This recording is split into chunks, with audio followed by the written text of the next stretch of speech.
Okay, in this 2 minutes I'm just going to talk about one strategy that I find very, very powerful in the classroom, which is describing or analysing photographs. So you might have pictures in your classroom, and you might just simply just give the students a picture. I'm going to go through 22 sort of techniques that I use with photos in the classroom. It really just develop deep thinking with the photo.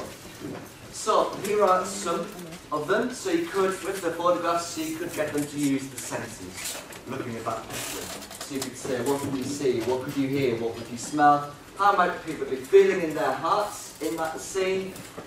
What would you touch? What would you taste but sense? So, I mean, you can extend that even further. Think of that idea presented earlier about the question matrix, so the students with the senses could be generating various questions with the question matrix. So then they're like personalising the strategy a little bit. David Diddor, the Learning Spy, who when I was one of the blogs that Rachel was said about, so, I saw a picture that he had on his blog, and I love that, which basically just takes things from a time perspective. So you could think, well, okay, well, what was this scene like before?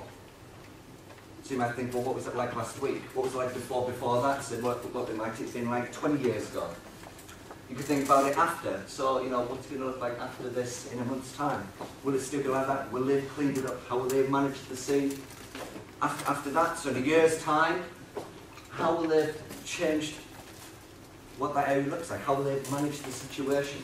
Great thinking for the students, and get them really analyse that picture and think of it in various ways. You could get them to think of that image spatially, so like to the left of the image, to the right of the image, make predictions. Well, okay, well, what's the scene like over here? Is it just in that area that's been devastated, or what's it like over there? What's it like further up the valley? Is it like that as well? Get kids really thinking.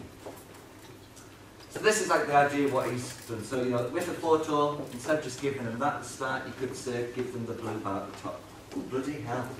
So, change it. You could get them to think of it in terms socially, economically, environmentally, look at that image. Scale. So, big thing I work with my year 12s with things in their exams and things, look at these people and think of the scale of the devastation. So how much, would have we got there? What's that? You've done one, you've done one.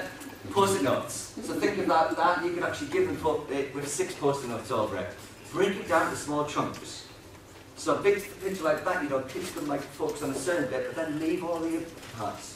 So like the marginal gain sort of element things gets them to, marginal aspects of the work.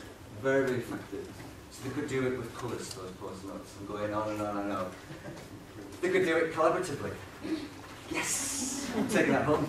You didn't realise that, did you? Apply question metrics. I could go on and on. I love talking, but I'll leave it at that. Okay? Some examples of what people have done with it. So, there you go.